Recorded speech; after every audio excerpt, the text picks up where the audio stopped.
वसुदेव सुतम देवम कंस चारूण मर्दनम देवकी परमानंदम कृष्णम वंदे जगतगुरुम। इस श्लोक का भावार्थ है कि वसुदेव जी के पुत्र राजा कंस और चाणूर मल्ल को मारने वाले, माता देवकी को परम आनंद देने वाले और जगत के गुरु ऐसे प्रभु श्री कृष्ण को मैं वंदन करता हूँ। जय श्री कृष्ण। खबर भारत की इस विशेष प्रस्तुति में आप सभी का स्वागत है। मैं हूं आपके साथ क्रांति प्रिया। किसी भी वस्तु, तथ्य या बात की प्रासंगिकता इस बात पर निर्भर करती है कि तत्कालीन परिस्थितियों में वो बात, तथ्य या वस्तु कितनी उपयोगी हो सकती है। बात श्री कृष्ण की करें तो कान्हा को सिर्फ उनकी कलाओं और लीलाओं के लिए ही नहीं जाना जाता, बल्कि भगवान विश्व रूप प्रदर्शक कृष्ण, युग निर्माता, पथ प्रदर्शक, मार्गदर्शक और प्रबंधक गुरु भी जाने जाते हैं। जीवन और मरण के बीच संघर्ष को कम कैसे किया जाए, असंख्य तनावों के बावजूद जीवन को समरसता की स्थिति में कैसे लाकर जीने योग्य बनाया जाए, ऐसे कुछ तथ्य और बातें हैं जो द्वापर युग में कृष्ण ने अपने दर्शन के द्वारा बताई, आज भी उपयोगी हो सकती हैं।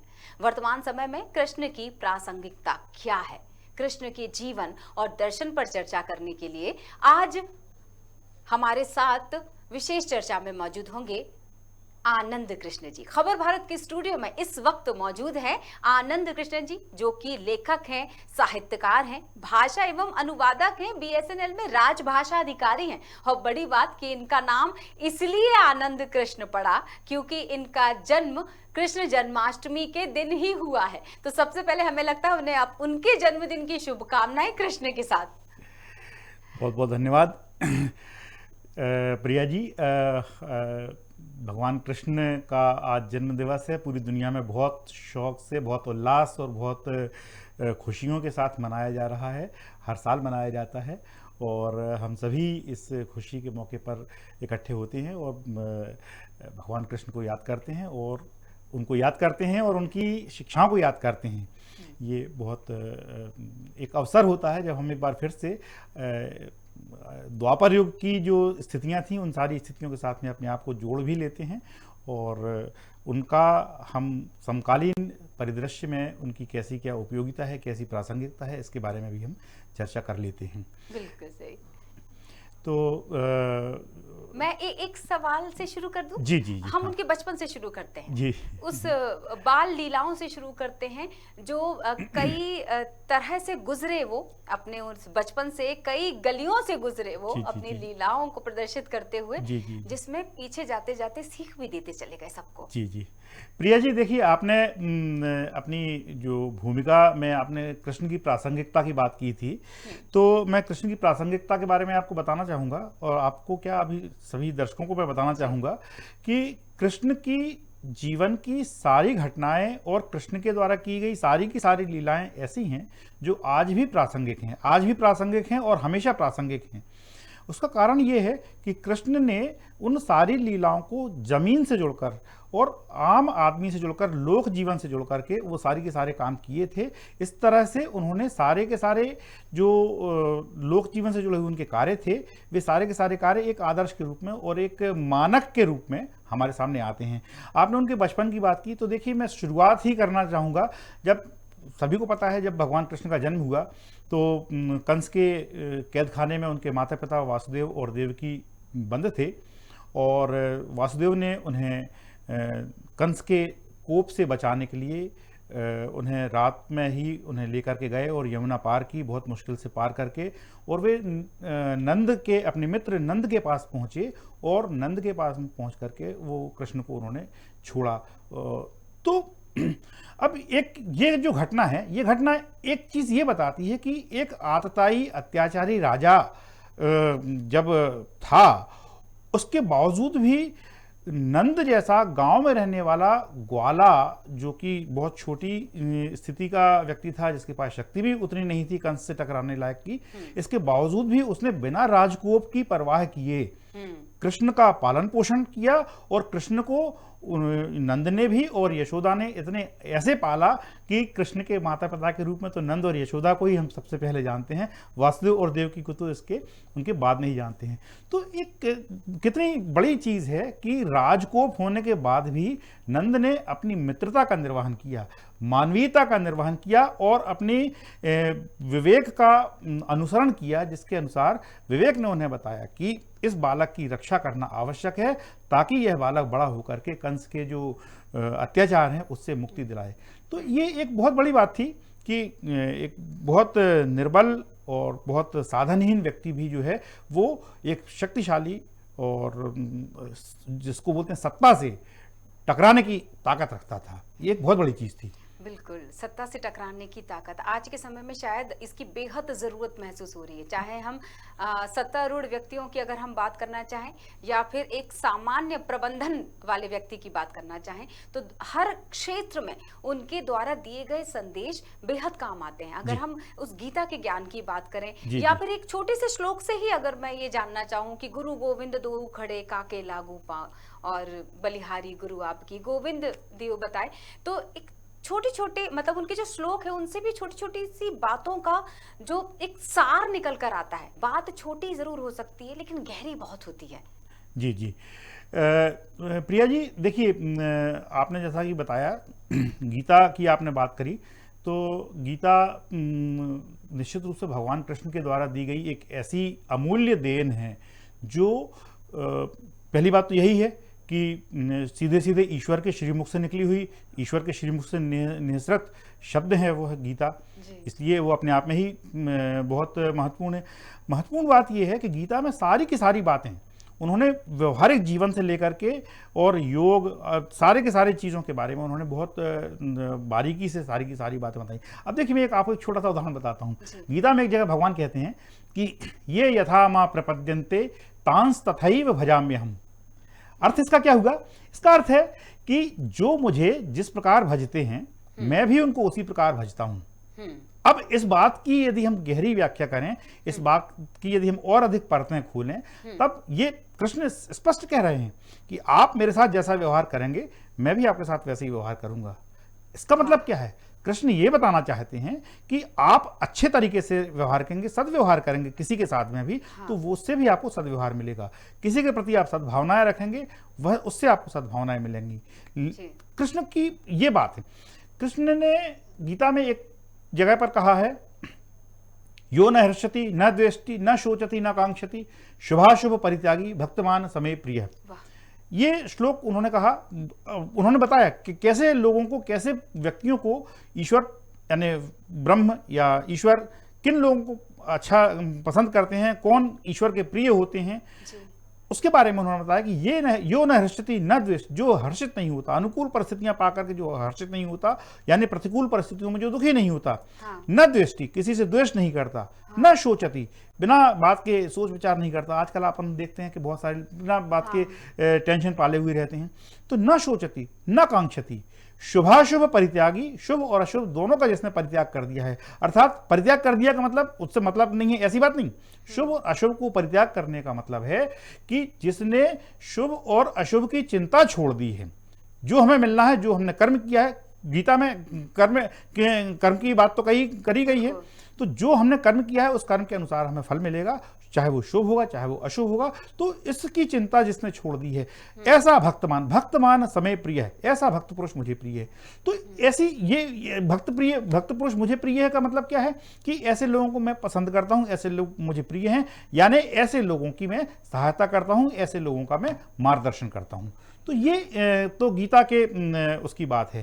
तो गीता का जो संदेश है वो तो अपने आप में, गीता का प्रत्येक शब्द, गीता का प्रत्येक श्लोक जो है वो अपने आप में एक बहुत महत्वपूर्ण तरीके से, बहुत अच्छे तरीके से और बहुत स्पष्ट तरीके से हमें जीवन जीने की प्रेरणा देता है। आमतौर पर ये समझ लिया जाता है कि गीता पाठ तो वो लोग करते हैं जो जिन्हें सांसारिक चीज़ों से मतलब नहीं है, जो सन्यासी हो गए हैं या है ना, लेकिन ऐसा नहीं है। वास्तव में गीता पाठ हम सभी को करना चाहिए, प्रतिदिन करना चाहिए। गीता पाठ से हमें जीवन के जो आदर्श हैं, जीवन के जो उद्देश्य हैं और जीवन की जो जीवन जीने की जो शैली है, उस शैली के बारे में स्पष्ट धारणाएं और स्पष्ट दिशाएं हमें मिलती हैं। बिल्कुल सही बात है जी। थोड़ी देर के लिए खो गई मैं, मतलब जरूरी नहीं है कि आप बहुत ज्यादा आध्यात्मिक अगर हैं तो ही आप मुझे ऐसा लगता है कि किसी चीज को ध्यान से सुन रहे हैं। ये भी एक निर्भर करता है कि एक अच्छे श्रोता हैं या नहीं। क्योंकि अर्जुन एक अच्छे श्रोता थे। जी। मानते हैं आप इस बात जी, को? जी, जी। शायद इसीलिए जब ज्ञान दिया जा रहा था, क्योंकि ज्ञान तो सभी जगह व्याप्त है, बशर्ते आपको उस ज्ञान को अर्जित करने की आपने क्षमता कितनी है। जी। इसका बेहतरीन उदाहरण अर्जुन थे, क्योंकि वो एक अच्छे श्रोता थे। तो अच्छा वक्ता भी वही हो सकता है जो अच्छा श्रोता हो सकता है, जी। क्योंकि कृष्ण ने भी सुना है सदियों। जी जी जी जी। तो आपने जैसा कि कहा कि अर्जुन एक अच्छे श्रोता थे। अर्जुन एक अच्छे श्रोता के बजाय मैं कहूँगा कि अर्जुन एक बहुत अच्छे शिष्य थे। अर्जुन एक बहुत अच्छे छात्र थे। और अर्जुन का सौभाग्य था कि उन्हें गुरु के रूप में कृष्ण जैसा सर्वाधिक योग्य व्यक्ति उन्हें प्राप्त हुआ, जो कि मतलब युगांतरकारी व्यक्ति था। तो ऐसा गुरु उन्हें प्राप्त हुआ, ये अर्जुन की विशेषता थी। अब मैं आपको एक दृष्टांत बताऊंगा महाभारत युद्ध के समय का। देखिए वहां से अर्जुन की समझदारी वहां से समझ में आती है। महाभारत का युद्ध शुरू होने वाला था। हाँ। तो सभी जो दुर्योधन भी और ये पांडव भी सभी जगह सभी राजाओं से संपर्क कर रहे थे और अपने अपने पक्ष में मिला रहे थे। तो पहले दुर्योधन पहुंचे कृष्ण के पास, और तो कृष्ण उस समय सो रहे थे। तो दुर्योधन जाकर के उनके सिरहाने जाकर के बैठ गए। बाद में थोड़ी देर बाद अर्जुन पहुंचे, वो भी उन्होंने भी देखा कि कृष्ण सो रहे हैं, तो वो भी जाकर के उनके पैरों के पास में बैठ गए। जब कृष्ण जागे तो जाकर के उठकर जैसे सीधे बैठे तो सामने अर्जुन को बैठे पाए। बोले अर्जुन कैसे आए? अर्जुन ने कहा कि महाराज वो महाभारत का युद्ध शुरू होने वाला है, तो हमें आपकी सहायता चाहिए। तो बोले ठीक है। तो वहां से पीछे से दुर्योधन की आवाज आई, बोले महाराज इनके आने के पहले हम आ चुके हैं, तो पहले हमारी सुनी जाए। तो कृष्ण ने कहा भाई ये तो सही बात है, तुम पहले आए तो तुम्हारी बात पहले सुनूंगा। तो कृष्ण ने तुरंत निर्णय लिया और कृष्ण ने बताया उन्हें, बोले कि हम महाभारत के युद्ध में दो स्थितियां हैं। एक और मैं युद्ध में शामिल होऊंगा लेकिन मैं शस्त्र नहीं उठाऊंगा और मैं अकेला रहूंगा। दूसरी ओर मेरी पूरी सेना है जो पूरे शस्त्रों के साथ में और पूरी प्रशिक्षित सेना है, वो सेना युद्ध करेगी। तो अब दुर्योधन चूंकि तुम पहले आए हो इसलिए तुम्हारा ये अधिकार है कि इन दोनों में से तुम्हें जो चाहिए हो तुम वो ले लो। तो दुर्योधन बोला महाराज हमको वहां गौएं नहीं चराना है, हमको वहां बांसुरी नहीं बजाना है, हमको तो वहां युद्ध करना है। शस्त्र वाले लोगों को चाहिए, आप बोल रहे हो शस्त्र ही नहीं उठाओगे तो फिर हम आपको क्या करेंगे वहां पर? तो हमें तो आप सेना दे दो। तो दुर्योधन ने सेना ले ली। अर्जुन खुश हो गया। अब कृष्ण ने पूरे महाभारत युद्ध के दौरान में शस्त्र नहीं उठाया, केवल एक अवसर को छोड़कर जब उन्होंने रथ का पहिया उठा लिया था। हाँ। लेकिन यदि रथ के पहिया को यदि हम शस्त्र ना माने तो उन्होंने पूरे युद्ध में कहीं कोई शस्त्र नहीं उठाया। हाँ। दूसरा काम उन्होंने क्या किया कि वो अर्जुन के सारथी बने। सारथी कौन होता है? जो हमें ले जा रहा होता है, जो हमारा मार्गदर्शक होता है, वो सारथी होता है। तो कृष्ण अर्जुन के सारथी बने, तो इसके कारण से पूरे युद्ध के दौरान पूरे समय वे अर्जुन के साथ में रहे और पूरे समय वो अर्जुन को मार्गदर्शन देते रहे। तो अर्जुन को जो वो मार्गदर्शन देते रहे, वो मार्गदर्शन इतना महत्वपूर्ण था और इतना बड़ा था वो मार्गदर्शन कि उसके सामने कृष्ण की ही उतनी बड़ी लंबी चौड़ी पता नहीं कितने अक्षौहिणी की जो सेना थी, जो दुर्योधन की तरफ से लड़ रही थी, वो सेना के ऊपर ये पांडवों की सेना भारी पड़ी, क्योंकि अर्जुन को एक श्रेष्ठ मार्गदर्शक और श्रेष्ठ परामर्शदाता पूरे युद्ध के दौरान सदैव उपलब्ध था। उस मार्गदर्शन में किए जाने वाले सारे कार्यों के बल पर अर्जुन और सारे के सारे पांडव सही तरीके से युद्ध कर सके और अंत में मतलब उन्होंने युद्ध में विजय भी प्राप्त की। बिल्कुल, सारथी जिसके बने। जी बिल्कुल। हमारे साथ कुछ और दर्शक भी जुड़ने वाले हैं। इस वक्त कार्यक्रम पर हम लाइव चल रहे हैं आनंद कृष्ण जी, और कुछ लोग हमसे जुड़ेंगे, आपसे सवाल करेंगे। अच्छा, तो हम जानते हैं मिताली शुक्ला हमारे साथ जुड़ चुकी हैं और मिताली का क्या सवाल है हम खुद मिताली से जानते हैं। मिताली, बहुत बहुत स्वागत है आपका। Thank you ma'am. जय श्री कृष्णा सभी को, जन्माष्टमी की हार्दिक शुभकामनाएं। जी थैंक यू मिताली, बताइएगा क्या पूछना चाहती हैं आप? मैं ये जानना चाहती हूँ कि कृष्ण जन्माष्टमी के दिन मटकी फोड़ने का रिवाज कब से है? अच्छा, मटकी फोड़ने का रिवाज कब से है? देखिए ये हमारा देश आप जानते ही हैं मिताली जी, आप जानती ही हैं हमारा देश उत्सव प्रधान देश है ना। हम सभी चीज़ों में कहीं ना कहीं किसी ना किसी प्रकार से हम उत्सव मनाते हैं। तो असल में क्या है कि कृष्ण की बाल लीलाओं में वो गोपियों की मटकी तोड़ने का और वो सब सारी की सारी चीज़ें जो हैं, सारी की सारी बातें जो हैं, वो विभिन्न कवियों ने, विभिन्न रचनाकारों ने, सूरदास जिनमें प्रमुख हैं, तो वो बाल लीलाओं में ये मटकी तोड़ने की और माखन चुराने की, ये सारी की सारी लीलाएं कृष्ण के द्वारा किए जाने का वर्णन मिलता है हमें विभिन्न कृष्ण संबंधी काव्यों में। तो ये जो मटकी तोड़ने की जो परंपरा है, ये परंपरा मुझे लगता है कि उसी बात को याद रखने के लिए, उसी बात का एक सांकेतिक रूप देने का एक प्रयास होता है। देखिए, मटकी तोड़ प्रतियोगिता या मटकी तोड़ के जो कार्यक्रम हो रहे होते हैं, सबसे पहली चीज़ तो उसमें यह है कि वो एक सार्वजनिक रूप से हो रहे होते हैं, पूरा समाज वहाँ पर इकट्ठा हो रहा होता है, काफ़ी सारे लोग इकट्ठे हो रहे होते हैं। फिर उसके बाद युवा वर्ग इकट्ठा होता है। कृष्ण युवाओं के प्रतीक हैं, तो वो सारा का सारा युवा वर्ग इकट्ठा होता है। फिर वो अपने कौशल से मटकी तोड़ने की कोशिश करते हैं। तो थोड़ी देर के लिए, उतने समय के लिए वे सारे के सारे कृष्णमय हो जाते हैं, गोविंदमय हो जाते हैं, और कृष्ण कुछ समय के लिए ही सही, कृष्ण उनके भीतर उतर आते हैं। तो ये ऊर्जा कृष्ण के रूप में जो उनके अंदर आती है, वो ऊर्जा मिलती है।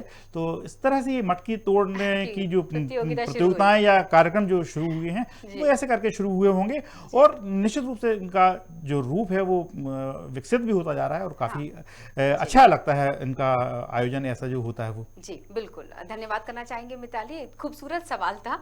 और आनंद सर, एक बात मेरे जहन में आ गई, मटकी फोड़ या इस तरह की जो प्रतियोगिता या इस तरह की जो छोटी छोटी सी चीजें, उनकी जो लीलाएं रही थी, उससे भी आगे अगर हम थोड़ा बढ़े तो उनका जो जीवन है, जैसे उनका मोर पंख लगाना, गाय के साथ उनका चलना, एक लगाव उनका, पशुपालक बहुत बेहतरीन माने जाते थे। तो ये, और जहाँ जन्म देने वाला और जीवन देने वाला, दोनों माओं का एक साथ बोलना चाहिए कि उन्होंने सम्मान, उनका ध्यान रखा कि उनकी अहमियत कितनी, क्योंकि उनको पता है कि जन्म देने वाली भी बड़ी थी माँ, तो जीवन देने वाली भी बड़ी थी माँ। यशोदा देवी की अगर हम बात करना चाहें, तो सखा के रूप में भी अगर देखा जाए तो कितने सारे उनके रूप रहे हैं। जी।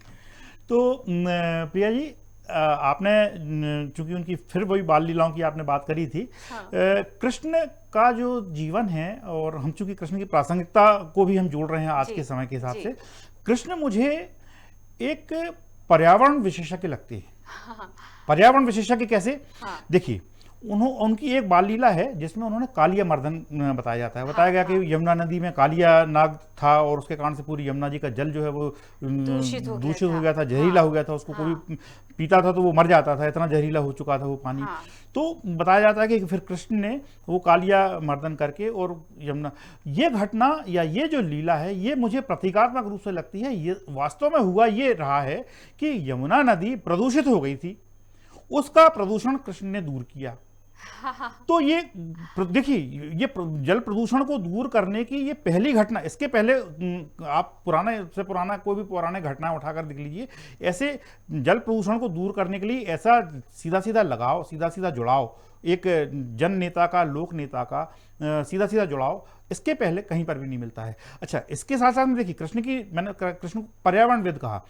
दूसरी घटना और देखिए, उसी बाल लीलाओं में ही आती है कि सारा जो उनका सारे निवासी जो थे, वो लोग सब इंद्र की पूजा करते थे कि इंद्र जो है वो वर्षा लाता है। कृष्ण ने समझाया कि भाई, इंद्र वर्षा नहीं लाते हैं, ये जो गोवर्धन पर्वत है, इस गोवर्धन पर्वत और इस वन के कारण ही हमारे यहाँ वर्षा होती है। अब देखिए, वर्षा होने वनों से और पर्वतों के कारण ही वर्षा होती है। ये बात हमारे पर्यावरणविद या हमारे पर्यावरण के विशेषज्ञ या पर्यावरण शास्त्री वैज्ञानिक जो हैं, वो अब जाकर के खोज पाए होंगे इस बात को। कृष्ण ने हजारों साल पहले इस बात को कह दिया था कि वनों से, इस पर्वत से ही वर्षा होती है, इसलिए इंद्र को पूजने के बजाय हमको इस गोवर्धन की पूजा करना चाहिए। तो उन्होंने गोवर्धन की पूजा की। अब इसी घटना में एक और आगे की चीज और आती है, देखें। फिर उसके बाद में बताया जाता है कि इंद्र ने खूब वर्षा की, पानी बहुत ज्यादा गिराया, तो उसके कारण से वो, तो क्या मैं इस बारिश को थोड़ी देर के लिए रोक सकती हूँ, क्योंकि हमारे साथ एक और कॉलर जुड़ गए हैं। अच्छा, और मुझे उनका सवाल लेना, मुझे लगता है कि अच्छा है, लोग जरूर। सुनील नाम है उनका, भोपाल से वो हमारे साथ जुड़े हैं। जी सुनील, स्वागत है आपका, बताइएगा। नमस्कार सर। नमस्कार सुनील जी, जन्माष्टमी शुभकामनाएं सर। जी बहुत बहुत धन्यवाद। सर, मेरा सवाल इतना आता है कि ये धर्म के क्षेत्र में भगवान श्री कृष्ण ने कहा था कि कोई अपना नहीं है, कोई सगा नहीं है, रण के क्षेत्र में। जबकि रण के आज की क्षेत्र। जो चलती है, आज जो चलता है कि अपनों से हारना ही जीत है, तो क्या सही माना जाए? रण के क्षेत्र में कोई अपना नहीं उन्होंने कहा था, लेकिन आज हाँ। के परिदृश्य की बात हाँ, कर रहे हैं। देखिए गीता में और उन्होंने जो शिक्षाएं उस समय में दी हैं महाभारत के युद्ध के दौरान में, तो उन्होंने बताया है कि युद्ध क्षेत्र, उन्होंने ये भी बताया ये सब पहले से ही मारे जा चुके हैं। और नैनम छिन्दन्ति शस्त्राणि, ये वाला जो श्लोक है, इस श्लोक का तो उपयोग हम हमेशा जब भी कभी कोई शोकपूर्ण घटना होती है तो उस समय में इस श्लोक का उपयोग तो होता ही है। तो ये बात उन्होंने वास्तव में बताया कि देखिए जो है, सारा का सारा जो जीवन है, सारी की सारी जो प्रकृति है, सारी की सारी जो घटनाएं, घटनाक्रम जो चल रहा है, ये सब चीजें स्थायी हैं, सब कुछ हो चुका है, ये सब सारा सब कुछ तय है, नियत है, और हम सब केवल इसको करने के माध्यम हैं। तो कृष्ण का ये जो संदेश है कि हम ये सारा का सारा काम हो, हम इसको करने के माध्यम हैं, माने हमको माध्यम बनाया गया है। निमित्त मात्रम भव सव्य साचिन, ये गीता में उन्होंने अर्जुन से कहा है। अर्जुन जब शुरू में ही कहा है, अर्जुन मोहवश बोलता है कि मैं ये सब हमारे वो हैं, तो अर्जुन को वो बोलते हैं कि ये तो सब पहले से मारे जा चुके हैं, तुम तो केवल निमित्त हो इनको मृत्यु देने के, इनकी मृत्यु हो चुकी है ये सब। और साथ में उन्होंने ये भी बताया, बोले कि मेरे भी कई जन्म हो चुके हैं, तुम्हारे भी कई जन्म हो चुके हैं, बस तुम में और मुझ में अंतर इतना है कि मुझे अपने पुराने जन्मों की स्मृति है, तुम्हें नहीं है। तो ये सब सारी चीजें हो चुकी हैं। तो उनका कहने का मतलब ये है, चूंकि वो युद्ध भूमि में थे, इसलिए उन्होंने युद्ध भूमि को, हमें उनके अर्थ को, उनकी जो शिक्षाएं जो हैं, उनकी बात जो है, उसको हमें एक व्यापक दृष्टिकोण से लेकर के चलना होगा। तो उनका कहना यह है कि हमें बिल्कुल तटस्थ भाव से, निष्काम भाव गीता में इस्तेमाल होता है ये शब्द, तो निष्काम भाव से हमें अपने कर्म करना चाहिए, और वो निष्काम भाव से किए गए कर्म जो हैं, उनके फल जो हैं वो हमें मिलते हैं। और फल की भी चिंता ना करें, इसका मतलब ये नहीं है कि हम फल की कामना ना करें, नहीं है, फल की चिंता ना करें, हमने निष्काम भाव से कर्म किया है, हमें फल मिलेगा ही उसका। ये चीज आती है। फिर ये सवाल तो बिल्कुल बनता है पूछना कि अगर मैं उनके अवतारों की बात करूं कृष्ण के, तो वो दूसरे अवतारों से कैसे भिन्न है इनका ये अवतार? प्रिया जी, आपने बहुत अच्छा सवाल पूछा है। देखिए कृष्ण का जो अवतार है, अवतारों के जो भगवान के जो अवतार हैं, हमारी पौराणिक उसमें जो क्रम जो दिया गया है अवतारों का, उसमें कृष्ण 8वां अवतार है ना, और 9वां अवतार बुद्ध का अवतार माना जाता है, जो और 10वां अवतार कल्कि का होना, जो कि अभी होने वाले हैं।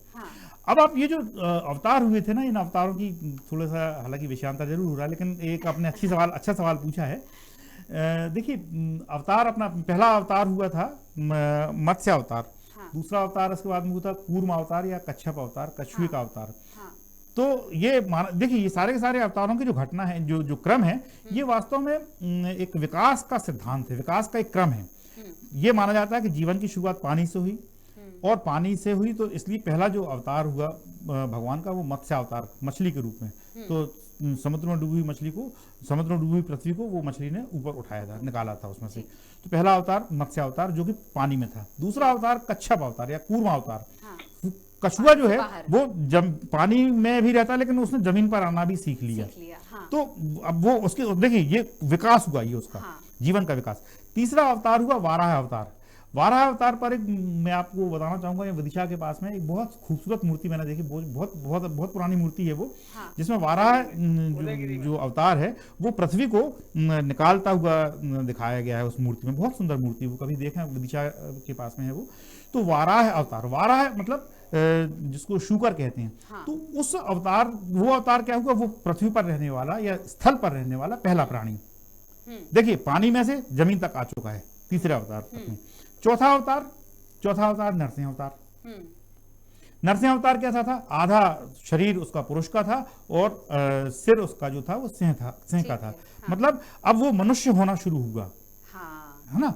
तो अब आधा शरीर जो है वो पुरुष का हुआ और आधा शरीर सिंह का हुआ, और उसके अंदर पशुत्व भी उसमें काफी था, उसके नाखून बड़े बड़े थे, और हिरण्यकश्यप का वध कैसे किया गया था वो हम सभी जानते हैं।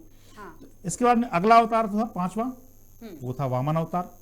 वामन अवतार जो था वो मनुष्य का रूप तो बन गया था उसका पूरा, लेकिन वो छोटे कद का था, मतलब अभी वो पूर्ण विकसित सुपुष्ट मनुष्य नहीं बन पाया था, अभी उसका कद छोटा था, वो वामन अवतार था। इसके बाद अगला अवतार क्या हुआ, परशुराम अवतार। हाँ। तो परशुराम अवतार जो था, उस परशुराम अवतार में सुपुष्ट शरीर बन गया था, सब सारी चीजें हो गई थी, लेकिन तब भी उसके अंदर एक छोटी सी कमी रह गई थी कि उसके अंदर क्रोध की भावना अभी भी थी। वो छठवां अवतार हुआ। सातवें अवतार के रूप में आए भगवान श्री राम कृष्ण। तो राम जो है भगवान श्री राम, तो भगवान श्री राम जो हैं वो प्रथम मर्यादा पुरुषोत्तम के रूप में आए। उन्होंने मर्यादाएं स्थापित की। भगवान राम की स्थापित की हुई मर्यादाएं आज भी स्थापित हैं, आज भी चल रही हैं। वो मर्यादा पुरुषोत्तम थे। और उसके बाद में आठवें अवतार के रूप में आए भगवान कृष्ण। तो कृष्ण को कहा गया कि ये पूर्ण अवतार हैं, 16 कलाओं के अवतार हैं। कृष्ण तक आते आते तक में एक विकास पूर्ण, सारी सब चीजें पूर्णता को प्राप्त हो चुकी थी। कृष्ण ने क्या किया? कृष्ण ने एक काम और किया, एक बड़ा महत्वपूर्ण काम और किया। देखिए, अभी थोड़ी देर पहले अपन बात कर रहे थे, जब महाभारत की भी हमने बात करी, कृष्ण की चर्चा हो और महाभारत की बात ना हो, ऐसा होता ही नहीं है। तो जब महाभारत की हम बात कर रहे थे, तो हम ये पूछा जा सकता है, ये सोचा जा सकता है कि जब कृष्ण इतने शक्तिशाली थे, भगवान का अवतार ही थे, तो पांडव तो उनके सब मित्र थे, सखा थे, संबंधी भी थे, सारी सब चीजें थी, पांडवों पर उनका बड़ा विशेष स्नेह भी था। इसके बाद भी पांडव हमेशा परेशान क्यों रहे आए? युद्ध में भी वो चाहते तो कौरवों को तो एक क्षण में नष्ट कर सकते थे, कृष्ण अकेले चाहते तो, लेकिन उन्होंने ऐसा क्यों नहीं किया? उन्होंने ऐसा इसलिए नहीं किया क्योंकि उन्होंने अपने भक्तों को, अपने शिष्यों को, उन्होंने उनके आत्मबल बढ़ाने के लिए, आत्मविश्वास बढ़ाने के लिए उन्होंने अर्जुन से कहा तुम लड़ो। और कृष्ण चाहते तो वे खुद ही पूरा काम कर सकते थे, लेकिन नहीं, उन्होंने नहीं किया। उन्होंने अर्जुन से कराया। उन्होंने सारी की सारी जो समस्याएं उनकी चल रही थी, वो समस्याओं के बावजूद भी उन्होंने उनको बल दिया, उनका मनोबल बढ़ाया, उनके आत्मविश्वास को बना के रखा। उनकी जो सहायता कर सकते थे वो सहायता उन्होंने की, लेकिन काम तुमको खुद करना पड़ेगा। ये एक विशेष चीज थी, क्योंकि उसके पहले के जो राम अवतार तक में भी देखिए, राम ने खुद ने रावण का वध किया था, लेकिन कौरवों का वध करने के लिए या कौरवों को विनाश करने के लिए कृष्ण ने अर्जुन को ही माध्यम बनाया था, अर्जुन से ही करवाया वो काम। कितनी जल्दी 25 मिनट हो गए सर, पता नहीं चल रहा। ऐसा लग रहा बस बात करते चले जाओ। इतने एक आपकी व्याख्या इतनी खूबसूरत है कि मन लग गया, ये कहना चाहिए। और व्याख्या जिसकी हो रही है उसका व्यक्तित्व कितना खूबसूरत है उसकी लीलाएं इतनी सुंदर हैं। और दोनों ही कृष्ण, एक कृष्ण जिस पर हम चर्चा कर रहे हैं, एक कृष्ण जो हमारे साथ स्टूडियो में जुड़े हुए हैं, दोनों का ही आज जन्म दिवस। तो संक्षिप्त में क्या जाने से पहले आप कुछ ऐसा कहना चाहेंगे जो जहन में रह जाए? जी देखिए, कृष्ण ने सबसे पहली बात तो ये है, मैंने आपको बताया कि वे पर्यावरणविद थे। तो कृष्ण का सबसे पहली प्रासंगिकता कह लीजिए, सबसे पहली संदेश जो है कृष्ण का, वो ये है कि हमें अपने पर्यावरण को, जल को, वनों को, पेड़ पौधों को, इन सबको हमें सुरक्षित रखना है, इन सबको बचाना है, इन सबके सुरक्षा के लिए, इनके संरक्षण के लिए हमें जागरूक होना है। कृष्ण जन्माष्टमी मनाने का सबसे पहला सही तरीका ये होगा। दूसरा सही तरीका ये होगा कि हम पशुपालन और पशुओं को से जो उनके जो उत्पाद मिलते हैं, उन उत्पादों का सही तरीके से उपयोग करें। आज आप देख रहे हैं जैविक खेती की ओर हम फिर से जा रहे हैं। तो ये जैविक खेती के लिए हमें जो चीज़ें मिलेंगी वो उनका बहुत सारा हिस्सा हमें पशुओं से ही मिल सकता है। तो पशुपालन की तरफ और पशुओं के देखभाल, उनकी उन्नत नस्लें तैयार करना, उन सब चीज़ों के लिए भी काम किया जाना, ये भी एक बहुत ज़रूरी चीज़ है। और इसके साथ साथ में कृष्ण ने अपने मित्रों का, अपने सखाओं का, अपने सब चाहने वालों का, सभी का उन्होंने कल्याण किया। और उसके बाद में उन्होंने वो संदेश दे दिए हैं कि जिनका पालन करके उनका कल्याण अपने आप होगा। तो ये है कि कृष्ण हमेशा हमारे साथ हैं। अपने भीतर हम अपने कृष्णत्व को खोज करें, कृष्णत्व की खोज करें, और कृष्ण के साथ साथ में राधा तत्व की भी खोज करें, क्योंकि कृष्ण और राधा दोनों साथ साथ हैं, दोनों प्रेम के जीवंत और स्थायी प्रतीक हैं। तो प्रेम का संदेश कृष्ण ने दिया, तो वो संदेश भी हम ग्रहण करें। और इन्हीं सब चीज़ों के साथ साथ में आप सभी को कृष्ण जन्माष्टमी की मैं बहुत बहुत शुभकामनाएं देता हूँ, बहुत बहुत बधाइयाँ देता हूँ। कृष्ण आप सभी का जीवन कृष्णमय हो। जय श्री कृष्ण। क्या बात है, जय, क्या बात है। बहुत बहुत शुक्रिया सर आने के लिए। आनंद कृष्ण जी हमारे साथ जुड़े हुए थे, लेखक और साहित्यकार। और जाने से पहले शुरुआत ही की थी कृष्णम वंदे जगत गुरुम से, तो जिससे प्रकाश मिले, ज्ञान मिले, सही मार्ग दिख जाए, अपना कर्तव्य दिख जाए, अपना ध्येय दिख जाए। वो गुरु तत्व है, वो गुरु तत्व सबके भीतर विराजमान है। ये बताया आनंद कृष्ण ने। गुरु तत्व यानी जिस व्यक्ति शास्त्र आदि से प्रकट होता है वो गुरु कहलाता है। परंतु मूल में भगवान ही सबके गुरु हैं। तो मेरे साथ कहिए राधे राधे। राधे राधे।